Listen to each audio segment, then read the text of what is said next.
Welcome to the Voice of Louisiana Agriculture podcast, a weekly look at the latest news in Louisiana agriculture. Coming up, we'll have a look at this week's Louisiana Ag News headlines. We'll look inside the markets with commentary from experts at the Louisiana Farm Bureau Marketing Association. We'll check out the latest happenings at the state capitol and in Washington, D.C. in our grassroots government segment. And we'll hear from one of you as we take you to the fields and pastures of the Bayou State and find out the latest in crop and cattle conditions. All of this and more coming up on this week's podcast. Now, here's the host of the Voice of Louisiana Agriculture podcast, Kerry Martin. Hello, everyone, and welcome to Episode 8 of the Voice of Louisiana Agriculture podcast. I'm your host, Kerry Martin, and as always, we've got another great podcast lined up for you today. We kick it off with news headlines, checking out the latest news in Louisiana agriculture. We follow that up with our grassroots government segment, where we check in with Joe Mapes about the recently concluded second special session of the Louisiana Legislature. After that, we go in the field to kick off a new series where we'll be highlighting the finalists for the 2018 Louisiana Farm Bureau Young Farmer and Rancher Achievement Award.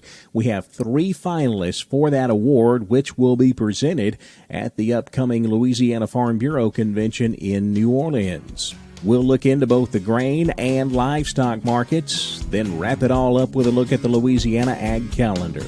Another great podcast ready to roll, and we kick it off right now with news headlines.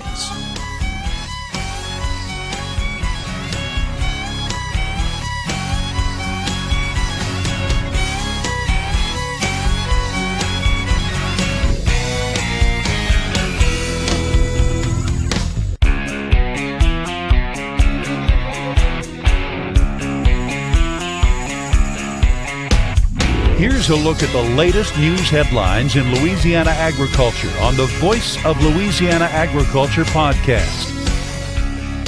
Trade talks between the U.S. and China have been a roller coaster affair with both setbacks and victories. Louisiana Farm Bureau Director of National Affairs, Kyle McCann. We've now had 3 rounds of discussion between China and the U.S. regarding our trade disputes, if you will. We're not at an all-out trade war, but we are talking about various measures, and then when that comes out, you look at retaliatory measures. A week ago, we had some very positive news. The most recent news is not as positive, but there's still a lot at stake. The talks may be international in scope, but they affect Louisiana farmers like Jim Harper of Rapides Parish. In the case of soybeans, 60% of our exports go to China. So we're all watching that closely, and we're hoping, we'll have a successful outcome to these negotiations that China and the U.S. is going through now. And while the trade talks have been rattling the grain markets, there could be a positive outcome, according to Grayson Close, a grain marketing specialist with the Louisiana Farm Bureau Marketing Association. If they were to reduce some of those technology tariffs, they would offer to buy $70 billion worth of stuff, which would include a lot of ag products, but China overall has slowed down on buying their proteins from us. They're coming from South America right now. Eventually they'll have to come back to us if they want to keep feeding their population, but at the meantime, we could see a sharp break in prices next week just because of the way things are going right now. Dry conditions have taken a toll on Louisiana agriculture. That's according to the latest Louisiana Crop Progress and Condition Report. Just about every crop in the report has shown a drop in condition ratings. Now, there's too many numbers to run through every crop, but I will take a look at the poor and very poor categories. We have 7% of the corn crop rated poor to very poor, 4% of the cotton crop now poor to very poor. Pasture is in the worst condition, with 30% of the state's pastures rated poor to very poor. 16% of soybeans rated poor to very poor, 9% of sugarcane poor to very poor, and 8% of the sweet potatoes rated poor to very poor. The report also shows winter wheat harvest making good progress, now sitting at 73% complete. We've already seen the extremes in our 2018 weather patterns here in Louisiana, with flooding early in the year and drought-like conditions recently. Top that off with an early tropical storm that hit the southeastern U.S., and you can only wonder what the rest of the year holds. LSU Ag Center climatologist Jay Grimes says no one has an answer. A lot of folks take that as an indication of what's coming. Don't let that bother you in and of itself. Over the last handful of seasons, we've seen several years where we had early starts, even a January hurricane just a couple of years ago. What we know is that what happens before June 1 tells us almost nothing about what's going to happen after June 1. And while everyone focuses on how many hurricanes we'll have after the June 1 hurricane season kicks off, Grimes says that number really isn't important. It's not about how many, it's about where do they go. And the fact is the science isn't ready to handle that yet. We're never going to see that in our lifetime in a way that's really meaningful. So here's the numbers you need to know, and this is especially true for the southern parishes. There is historically a 50-50 chance of some part of the state being impacted by at least one named storm in every hurricane season. Dry soil conditions in Louisiana have been the biggest concern lately, and Grimes says he shares those concerns, especially in north and central Louisiana. In the central and northern part of the state, I'm a little bit worried. I'm not concerned yet. But when we start out the spring and early summer dry, it often takes the whole summer, and maybe they don't get the relief that they're looking for. A lot of folks don't realize that rainfall in the northern half of the state during the summer months is about half of what we get in the southern part of the state. So when they start off going into the summer on the dry side, that's often not good news. LSU Ag Center climatologist Jay Grimes. 3 people are accused of stealing livestock valued at more than $1 million from 4 Louisiana livestock markets. 68-year-old Ricky Thompson and 69-year-old Wanda Thompson of Allen Parish are charged with 6 counts of theft of property having a value of $25,000 or more. Investigators with the Louisiana Department of Agriculture and Forestry's Brand Commission say the thefts occurred between August and October of 2017. Louisiana has 8 public livestock markets. Investigators say 4 of the 8 markets were targeted by the Thompsons. Louisiana sugarcane growers will have a new variety for 2018. The LSU Ag Center, USDA, and the American Sugarcane League are releasing a new variety called L11183 for the 2018 planting season. The variety was derived from a cross made at the Ag Center's Sugar Research Station in St. Gabriel between HOCP 92624 and LCP 85384. The 2018 Louisiana cotton and corn crops are both developing at a very fast pace right now, but they both are short on moisture. Don Molino has more on that. LSU Ag Center Extension Service cotton specialist Dr. Dan Fromme at the Deanley Research Station just south of Alexandria says the crop is progressing very well right now. Most of the cotton that's planted in Louisiana this year is about 35 days, give or take 5 days. A lot of the cotton now is beginning to square. Really no issues at this time other than nitrogen applications have been made or are being made to the cotton that now that, of course, has emerged. And things are going well. We're definitely on the dry side across the state. We will need a rain in June to keep it going.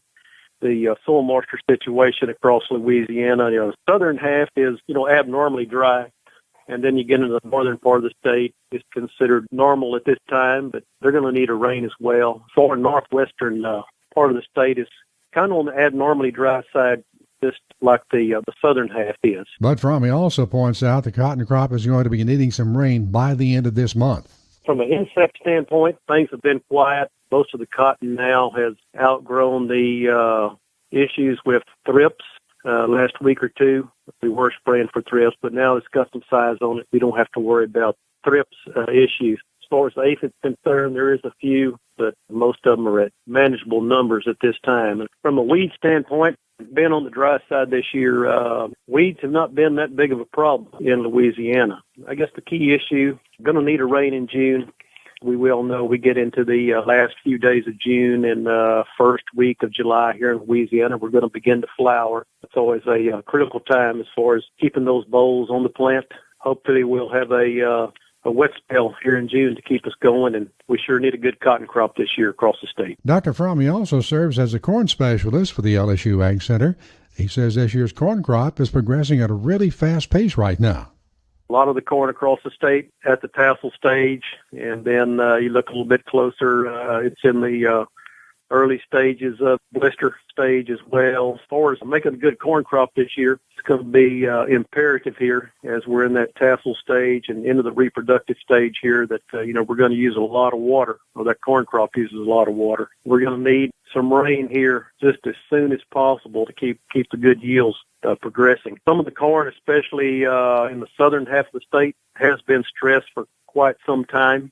Irrigation is being used across the state at this time as well. These high temperatures that we're experiencing here during the day, and then, we've had some unusually warm nights already during the pollination stage is not good for the crop. I'm Don Molino on the Voice of Louisiana Agriculture podcast. That is a look at the latest news in Louisiana agriculture. And remember, you can always check us out online at our website, voiceoflaag.org. We update that site every weekday with anything and everything that's going on in Louisiana agriculture. And while you're there, click the big button in the middle of the page to subscribe to our daily e-newsletter. It's called The Daily Voice, and we send it out each morning, 5 a.m., directly to your inbox with the latest news and information in Louisiana agriculture.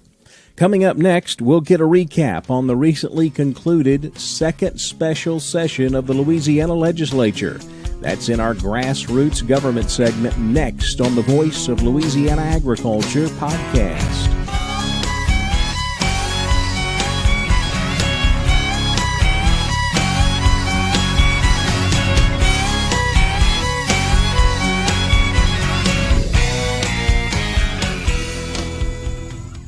This is Trace Atkins for the Louisiana Farm Bureau Federation. Louisiana farmers and ranchers dedicate their lives to producing the food we eat and the clothes we wear. Agriculture touches all of us every time we sit down at the table. So support Louisiana agriculture by joining Farm Bureau. And you don't have to be a farmer to join. If you're already a member, we thank you. Your membership supports farmers and ranchers right here in your local community. The Louisiana Farm Bureau Federation, the voice of Louisiana agriculture.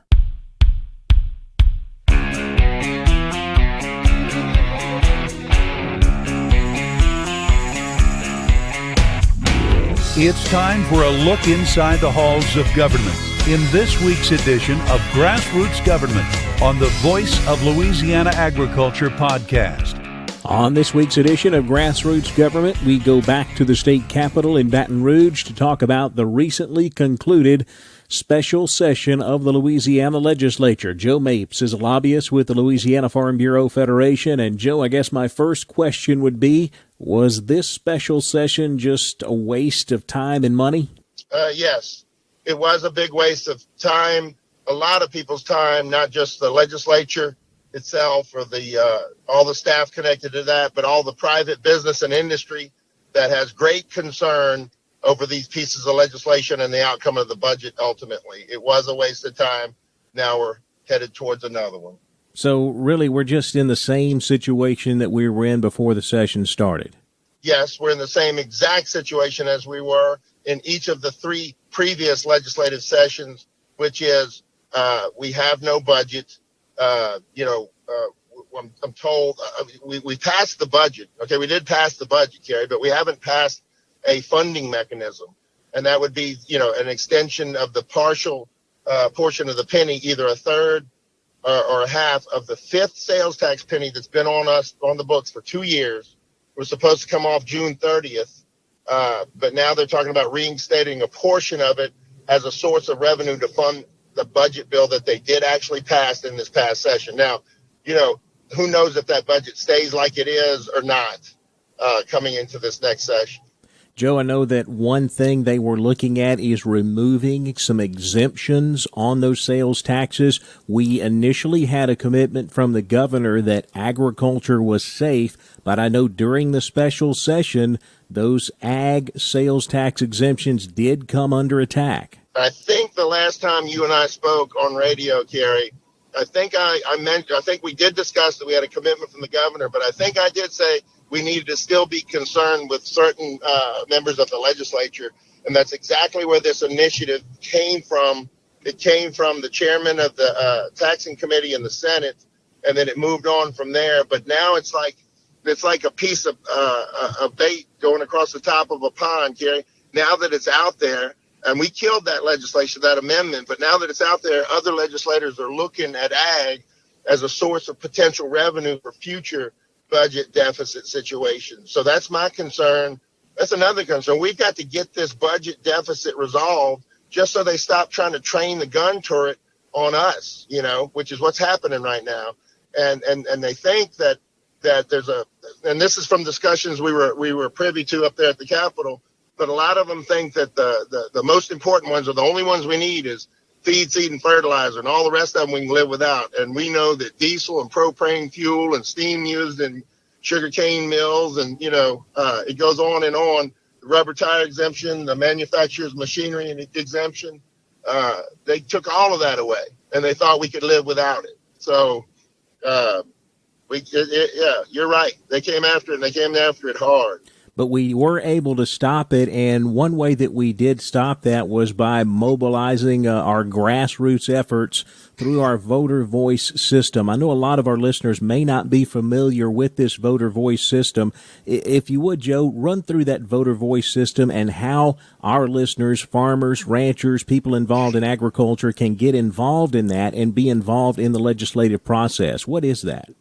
Well, I'm sure glad you asked about it, Kerry, because grassroots is how Farm Bureau has always been successful, and and that's participating as far as getting in touch, creating and maintaining relationships with legislators. But now that we've entered into the electronic age and we're all so very busy, it's difficult to have personal meetings. It's difficult to even have phone calls held or emails read because there's so many of them out there. But in the voter voice situation, we take the member's name and address and zip code, and we put it into a system, and it plugs them into only their constituent legislators, senators and representatives. So they're not sending out what's considered spam email. They're sending out targeted emails that come from family members and friends to these legislators, and that's what makes all the difference in the world. So give you an example, if we had a bill on agriculture committee and I reached out to you in voter voice, Kerry, if it reached out to you and wanted you to participate, you're more than likely only going to have one legislator. Well, you will have only one legislator on that committee. So that's the only one that would get an email from you with a Farm Bureau logo up at the top. So they can call it spam mail if they want, but it's not. It's targeted communication. It's highly effective. And thank you to all the people who are listening that helped, that participated. Kerry, we had 50% of our users on this voter voice campaign were new users who obviously went to www.lfbf.org, and that you go to the voter voice link, which I believe if you scroll down is at the bottom of the page. Go in, enter your information, and you're hooked up. You can also, if you work in a different district, you can, put in the address of your work, and then you can have two emails going into legislators if you want, actually two different legislators. Joe, are you hearing anything now about what is next? What's the next step? Another special session, when and if that's going to happen? Sure. It looks like we're going to have a special session. That's the official rumor on the street. Probably come towards the middle of the month because we've got to have, by Constitution, we have to have a balanced budget by the 30th, June 30th. We'd need at least 10 days to have such a session. If we were going to have one, Kerry, I would imagine it would be very limited. If you remember, the first special session call was limited, and the governor got criticized for that, said it wasn't broad enough for the legislators to file bills that take care of business. He broadened this one maybe a little bit too broadly.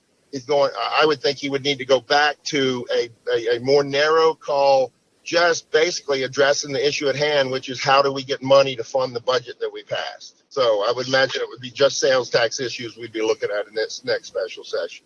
Joe Mapes, he's a lobbyist for the Louisiana Farm Bureau Federation. Joe, appreciate the update. Thank you, Kerry. Talk to you soon. Bye.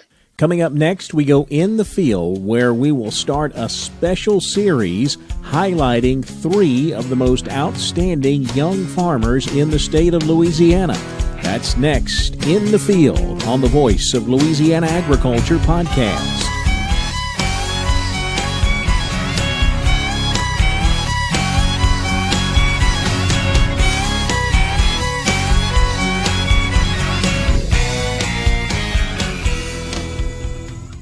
This is Trace Atkins for the Louisiana Farm Bureau Federation. Believe it or not, your food doesn't come from the grocery store. It just may have been grown on a farm right here in Louisiana. And those jeans you're wearing may have come from a Louisiana cotton farm. Louisiana's farmers and ranchers take pride in producing the food and fiber that we all use in our daily lives. So each time you sit down to a meal or get dressed for the day, thank a Louisiana farmer or rancher.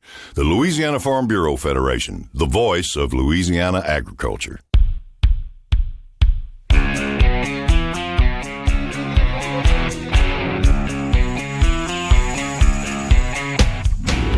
We're taking you to the fields of Louisiana as we hear from one of you in the field on the Voice of Louisiana Agriculture podcast. As we go in the field this week, we start a special 3-week series profiling the finalists for the 2018 Louisiana Farm Bureau Young Farmer and Rancher Achievement Award. This award will be given out at the upcoming Louisiana Farm Bureau Convention in New Orleans in just a couple of weeks. Our first profile this week is with Matt Dennis. He is from East Carroll Parish, way up in the northeast corner of the state. Carl Wiggers did a great video featuring Matt and his father, David, and we're going to just take the audio from that video and play it for you. It definitely is a great video, and you can get a lot out of the audio as well. If you'd like to see that video, we have it posted on our homepage of our website at voiceoflaag.org. But right now, here's Carl Wiggers featuring Matt Dennis and his father, David, one of the 3 finalists for the 2018 Young Farmer and Rancher Achievement Award.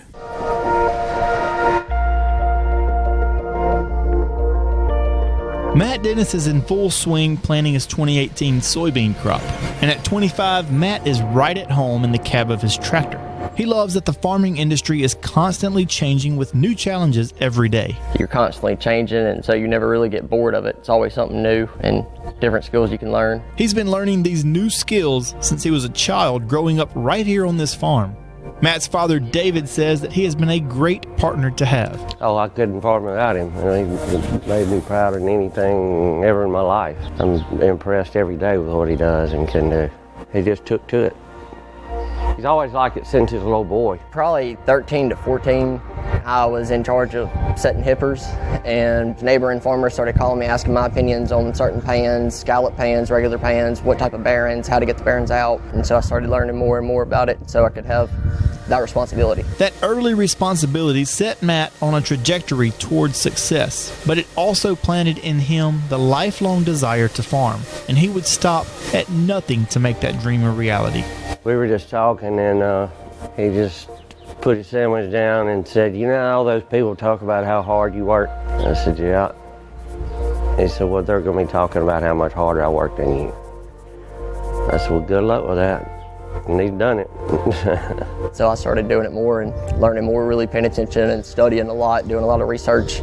I just really took off of that. There's a lot of technology available to us. One of the biggest changes that Matt has implemented here at the farm is leveling every field and putting it on a grid for more efficiency using GPS technology. I couldn't do that. It was just technology lost me. I just couldn't do it. But he took right to it.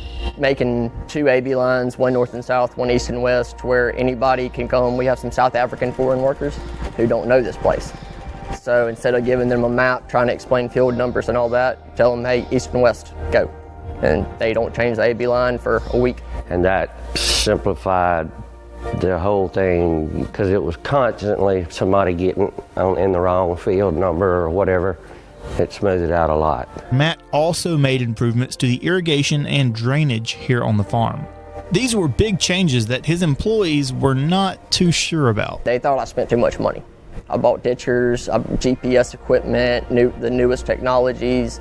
The ditches was the best thing we ever did. They didn't really want to do that, but it's important to get the water on the field, but it's more important to get the water off the field. He's done what he said he was going to do, and that's very impressive. We butt heads a lot. We have different views on a lot of things, but at the end of the day, we both give a little and help each other out. He's taught me a whole lot. Whether he meant to or not, one thing that David passed down to Matt was a love that all farmers have planted deep within them. It's just nice putting a seed in the ground and just growing a humongous, beautiful plant off of that, coming through, cutting it, and making some money, hopefully. Again, that's Matt Dennis, one of the 3 finalists for the 2018 Young Farmer and Rancher Achievement Award. It'll be given out in just a couple of weeks at the upcoming Louisiana Farm Bureau Federation Convention in New Orleans. If you'd like to see that video, it's on our homepage, voiceoflaag.org. Coming up next, it's time to take a look at the markets, where we'll visit with Troy Lust, a grain market analyst with FC Stone, and we'll check in with our regular cattle market analyst, Dave Foster. That's next, looking at the markets on the Voice of Louisiana Agriculture podcast.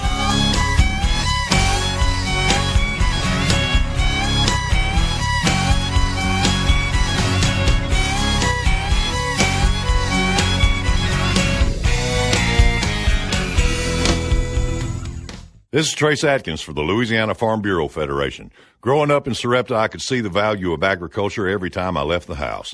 Whether it was timber going to the paper mill or cattle in a pasture, I knew the farmers, ranchers, and landowners were keeping my hometown on the map. And the Louisiana Farm Bureau Federation helps keep them in business. So join the Farm Bureau today. Become a member at lafarmbureau.org or call your parish Farm Bureau office. The Louisiana Farm Bureau Federation, the voice of Louisiana agriculture.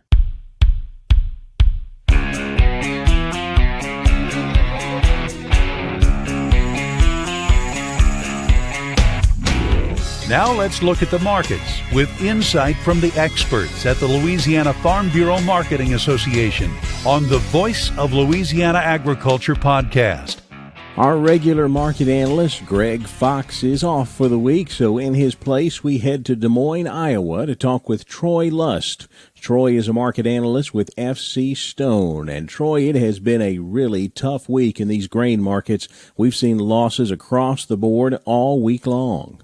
Yeah, Kerry, it really has, and that's the problem. When you get to this time of year, you need to come in for the market to go up. You need to come in on Mondays, and you got to have a crop problem somewhere, and clearly a weather forecast that's detrimental to the growing of the crop, or i.e., it's just got to be a hot and dry forecast. And we don't have anything like that. We've got the ridge of high pressure that's more centered towards the south and the west, and then your rim of fire effect or your wraparound from that ridge of high pressure basically allows rain to come through Minnesota, Wisconsin, Iowa, Illinois, Indiana on the other side of that ridge of high pressure. So it's really, as far as a forecast is concerned, it's an ideal forecast. And with our ratings up here at such lofty levels, I mean, your corn's 78% good to excellent, soybean 75% good to excellent. Hard to make any issues out of this, how this growing season has started anyway. So the market basically in liquidation mode with these funds now caught long. Even though today we've exhausted that selling a little bit, but we'll see what kind of changes we see Monday when we walk into the next forecast.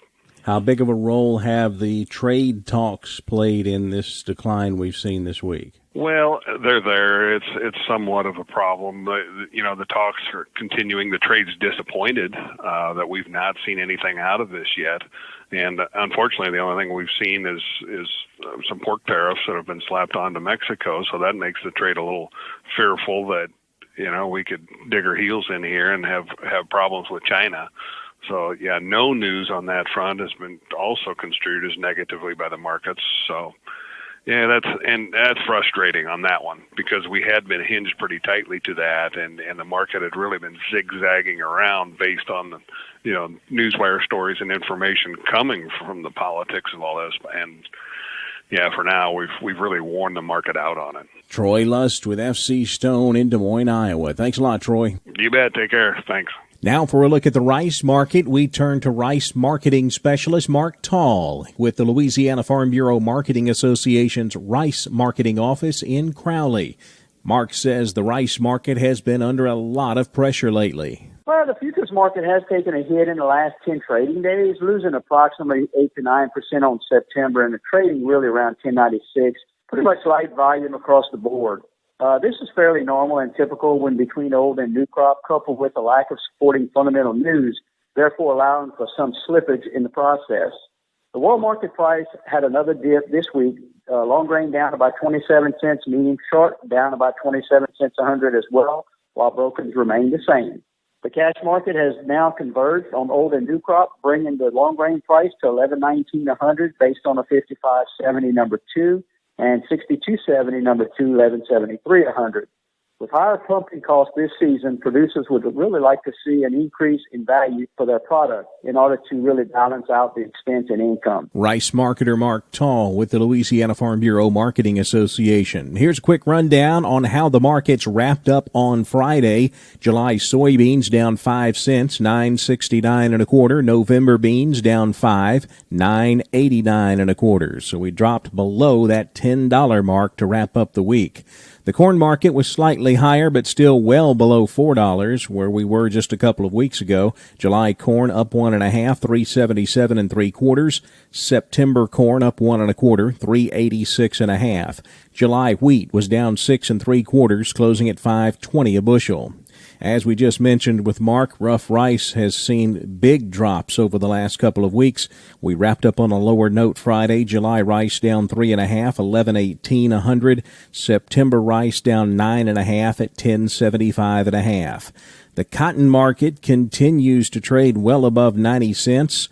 We closed mixed on Friday with old crop July cotton up 122 points, 94.94. The new crop December contract was down 19 points, finishing the week at 92.60 cents.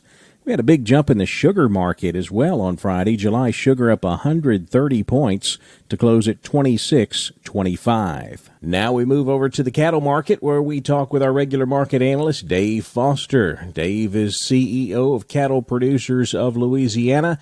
And Dave, what's been going on in the cattle market this week? Well, things have kind of steadied up a little bit, especially on the feeder cattle situation here in Louisiana, as well as throughout the southeast. So they've kind of got a figure, I guess, of what they can pay for these new crop balling calves. And so, again, most all the markets came steady in Louisiana for these calves this week. And the slaughter cows continue to get a little bit more improved, a little $1 to $2 or $3 higher, I guess, throughout the state this week. It looked like in the prices that I've been seeing and talking to them. But interesting enough, Kerry, talking about cows, is that I have noticed in the last really all through May, for example, our replacement cows, stocker cows, people call them whatever, going back home and cow-calf pairs, that sort of thing. Normally in May, April, May, that's kind of a time when our grasses are growing, the forages are picking up, and people are excited about that, of course, and are buying these replacement cows to go back home. And the demand has not really been there all that much, and prices are certainly reflecting that. So I think it has certainly more to do with just the fact that we really have not had much of a grass deal so far. We're just kind of struggling. I've talked to many producers around that are in the hay field or trying to cut some hay, and if they've got some to cut, it's not near what it was a year ago and that sort of thing. So I suppose that's kind of a reflection on these replacement cows. But that's something that people can kind of take a look at, and if you've got a demand or need for some replacement cows and you need to restock a little bit, maybe the time to take a look and see what all that brings. Dave, sometimes it's easy to lose sight of the fact that in order to be a good cattle producer, you have to be a good grass producer. And in the latest Louisiana Crop Progress Report, it showed that about 30% of our pastures in Louisiana are rated poor to very poor. That is definitely not a situation you want to be in at this time of year. No, you are correct, and that's exactly right. And I'm glad that you shared that statistic, because that relates directly to this probably demand for our replacement cows. And so those are things that have a huge effect on our marketplace. And right along with that, Kerry, if that trend continues, if we don't get rain, if that forage doesn't grow, we may be looking at producers weaning their calves earlier. Instead of weaning them in late August, early September, they could be forced to move some of those cattle earlier. So that's something to keep out and out looking at out front and see what happens with that scenario. Dave Foster, he's a former cattle market reporter and currently CEO of Cattle Producers of Louisiana. Dave, as always, we really appreciate the insight. Thanks so much. Oh, you're more than welcome. Have a good week. At the Kinder Livestock Auction, Kinder, Louisiana, on Monday, they sold 2 to 3 weight steers from $1.50 to $2.25 a pound. 3 to 4 weight steers $1.40 to $1.85. 4 to 500 pounders brought $1.25 to $1.65 a pound. 5 to 6 weight steers $1.20 to $1.60, with 6 to 700 pounders bringing $1.18 to $1.40 a pound. Bred cows range from $400 to $1,200 a head. Cow-calf pairs range from $600 to $1,350 a pair. At the Red River Livestock Auction, Coshada, Louisiana, on Wednesday, 2 to 3 weight steers brought $1.30 to $1.77 a pound. 3 to 4 weight steers $1.30 to $1.85. 4 to 500 pounders $1.31 to $1.77. 5 to 6 weight steers $1.30 to $1.57 a pound, with 6 to 7 weights bringing $1.13 to $1.45 a pound. Cows range from a low of $2.75 to a high of $11.50 a head. Cow-calf pairs brought $500 to $1,500 a pair. That's a look at our grain and livestock markets for this week. Up next, a look at the Louisiana Ag Calendar. We'll check out all of the agricultural events happening in the state coming up over the next week. That's next on the Voice of Louisiana Agriculture podcast.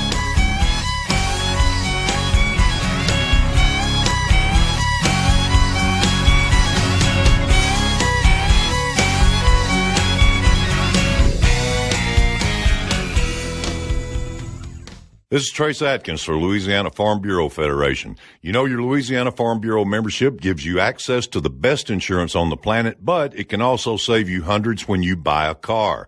On vacation, your Louisiana Farm Bureau membership gets you discounts on hotels and rental cars, and it makes you part of a group that's 143,000 families strong.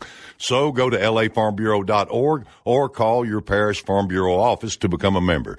The Louisiana Farm Bureau Federation, the voice of Louisiana agriculture.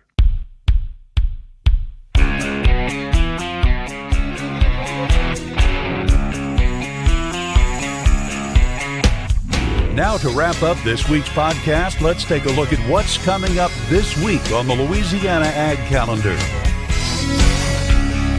We have several events coming up on the Ag Calendar in the upcoming week. Most of these are LSU Ag Center events. We'll start first with Tuesday, June the 12th. The LSU Ag Center is holding another one of their market-ready workshops. These market-ready producer training workshops are for Louisiana farmers and fishermen, with the focus of assisting them in establishing a business strategy and to effectively market their products to local restaurants, schools, grocers, and wholesalers. Again, these have been held all over the state. On Tuesday, they're holding one in Lafayette, and then on Thursday, the 14th, they're holding another one in Alexandria. Of course, you can check out their website, lsuagcenter.com, if you need more information. Then, in between those events, on Wednesday, June the 13th, the Ag Center is holding another one of their Rice Field Days. They've been holding these all over the state as well. The Rice Field Day this coming Thursday, the 13th, will be in Acadia Parish. Then, on the 14th, that's Thursday, June 14th, the LSU Ag Center is holding their Florida Parishes Dairy Day. That will be in Franklinton, Louisiana.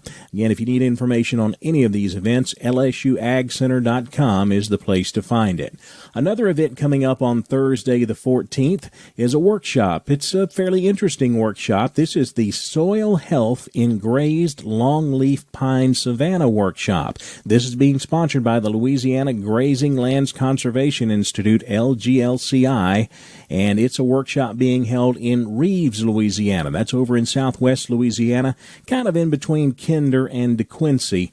And that will be held on Thursday, June 14th. You can check out their website, louisianaglci.org, if you'd like information on that particular workshop. Well, that's a look at all the events coming up in Louisiana over the coming week, and that puts the wrap on episode number 8 of the Voice of Louisiana Agriculture podcast. As always, be sure to check back next week. We'll have another one ready to go. Until then, be sure to connect with us on social media. You can find us on both Facebook and Twitter at Voice of LA Ag. We update both of those accounts each day with the latest news and information in Louisiana agriculture.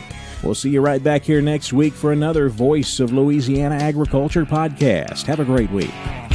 Thanks for listening to the Voice of Louisiana Agriculture podcast. Join us again next week. This podcast is produced by Carrie Martin and the Louisiana Farm Bureau Federation. For more information, be sure to check out our website, voiceoflouisianaagriculture.org and lafarmbureau.org.